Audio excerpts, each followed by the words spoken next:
Assalamualaikum warahmatullahi wabarakatuh. Bismillahirrahmanirrahim. Apa kabar anak-anakku sekalian, anak-anak yang sholih dan sholihah? Semoga semuanya dalam kondisi sehat dan siap untuk belajar. Pada kali ini kita akan belajar bersama-sama pendidikan agama Islam dengan tema materi masuknya Islam ke Nusantara. Pada kesempatan kali ini, KD yang akan kita pelajari adalah KD 3.12, yaitu tentang proses masuknya Islam ke Nusantara, dan KD 4.12 yaitu menyajikan rangkaian sejarah masuknya Islam di Nusantara. Sedangkan untuk indikator dan tujuan pembelajaran adalah 1.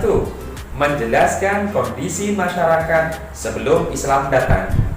Yang kedua adalah menjelaskan proses masuknya Islam ke Nusantara. Dan yang ketiga adalah menyajikan proses masuknya Islam ke Nusantara.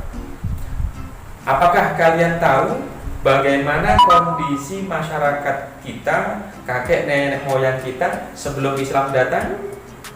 Mereka sudah memiliki keyakinan dan kepercayaan, yaitu animisme dan dinamisme. Animisme adalah keyakinan bahwa ada roh kakek nenek moyang kita masih berada di sekitar kita, sehingga roh ini bisa membantu kehidupan sehari-hari. Sedangkan dinamisme adalah keyakinan kepada benda-benda di sekitar kita, sehingga mereka punya kekuatan yang juga bisa bermanfaat membantu dalam kehidupan sehari-hari. Nah, menurut kalian, apakah keyakinan ini benar atau salah? Karena belum ada pengetahuan tentang Islam, maka mereka bisa dibenarkan. Tapi kalau sekarang, bagaimana? Tentu keyakinan ini bertentangan dengan akidah Islam yang benar, sehingga kita hanya boleh percaya dan yakin kepada Allah Subhanahu wa Ta'ala saja. Sebelum Islam datang, masyarakat Nusantara sudah memeluk agama Hindu, agama Buddha, dan sebagian agama Nasrani. Agama Islam dikenalkan oleh para saudagar dari luar yang sudah memeluk agama Islam. Teori tentang masuknya Islam dibagi menjadi 4. 1. Teori Mekah. Teori ini mengatakan bahwa Islam dikenalkan oleh keturunan Nabi Muhammad yang berasal dari Mekah, yang dikenal dengan istilah Habib dan Syarifah.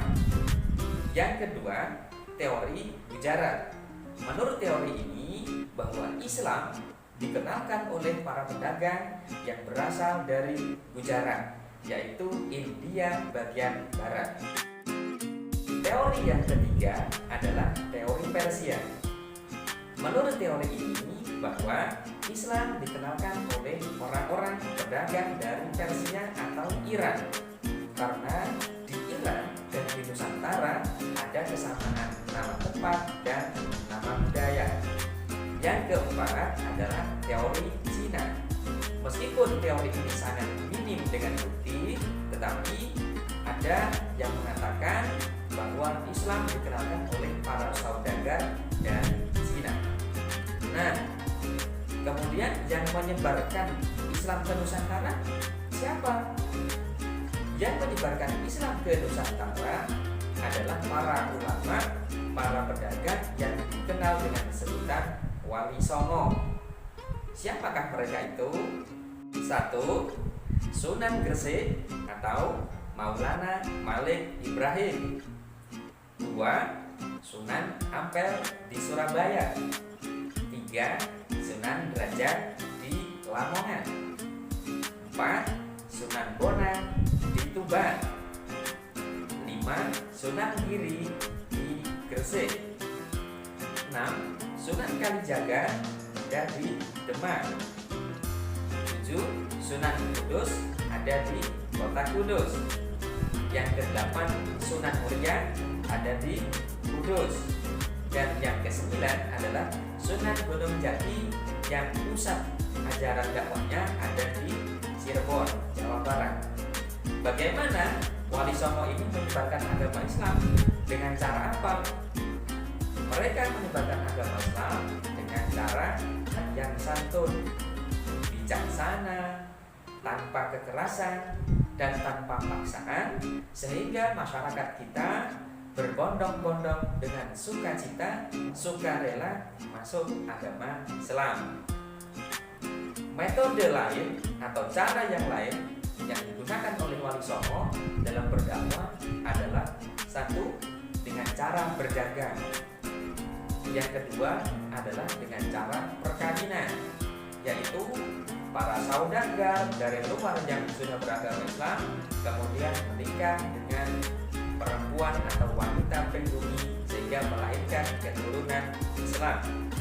Yang ketiga adalah dengan cara pendidikan, yaitu mendirikan pondok pesantren. Dan yang keempat adalah dengan cara kesenian dan kebudayaan, misalnya dengan kesenian wayang, gamelan, dan tembang atau syair yang sudah berubah kita kenal sampai sekarang. Dakwah Wali Songo mendapatkan keberhasilan yang sangat gemilang, ditandai dengan banyaknya atau bermunculan kerajaan-kerajaan Islam. Kerajaan itu menyebar dari Aceh sampai ke Maluku. Di antaranya adalah Kerajaan Samudra Pasai, Kerajaan Aceh, Kerajaan Demak, Kerajaan Mataram, Kerajaan Banjar, Kerajaan Goa Taluk, dan Kerajaan Makassar. Nah, sekarang kalian sudah mengerti bukan bagaimana cara Islam masuk ke Nusantara? Tugas kalian adalah melanjutkan dakwah Islam kepada masyarakat secara luas dengan cara menunjukkan perilaku yang Islami, bersikap santun, jujur, dan semuanya itu adalah nilai-nilai yang bersumber dari ajaran Islam, akhlak yang mulia yang diajarkan oleh Nabi Muhammad SAW. Demikian anak-anak sekalian, anak-anak yang hebat yang Bapak banggakan. Semoga Allah memberikan hidayah kepada kita, memberikan pertolongan kita paham dengan apa yang kita bahas ini. Jangan lupa tetap belajar, tetap semangat. Sampai ketemu di lain kesempatan. Terima kasih. Assalamualaikum warahmatullahi wabarakatuh.